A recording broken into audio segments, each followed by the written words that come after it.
The Capitol lawmakers strike deals to pay bonuses to essential workers and send more money to the classroom. Political reporter Theo Keith is at the Capitol for us tonight. So, Theo, these deals go a long way to finishing the budget and, more importantly, avoiding that government shutdown.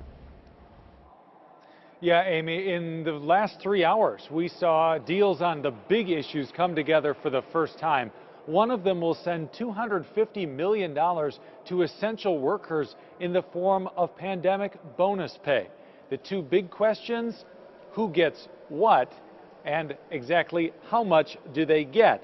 House Speaker Melissa Hortman says lawmakers will create a work group to make recommendations on who to include by Labor Day.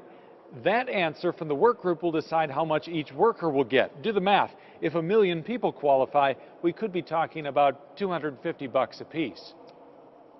We're acknowledging that there are a lot of people on the front line of this, long-term care facilities and others, that we want to say, yes, we acknowledge that you were there, and we want to give a bonus related to that.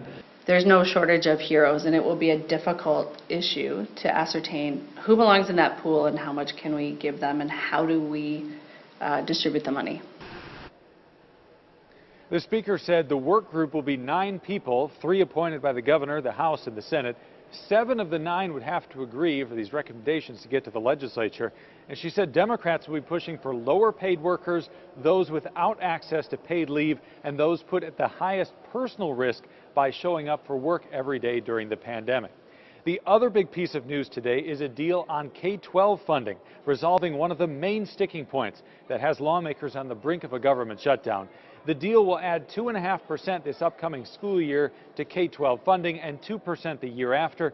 Teachers across the state have been getting layoff notices, and the Senate's top Democrat says she expects this agreement will save jobs in the classroom.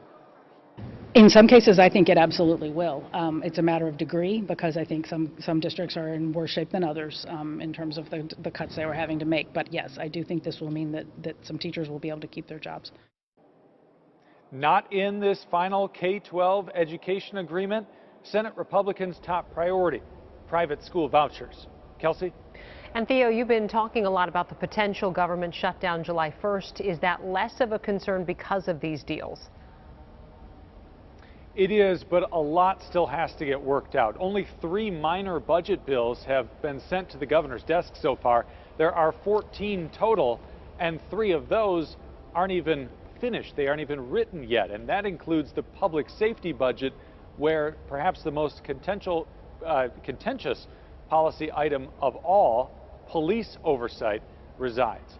The lawmakers are also running up against some real deadlines now. They have to get the transportation budget passed this week, or contractors will start winding down road projects. They have to get the environmental budget passed in the next few days, or the DNR will start sending out cancellation notices to people who have state parks reservations starting in July. So there is a lot yet to be resolved, but today's deals definitely put them on a path to avoiding a government shutdown.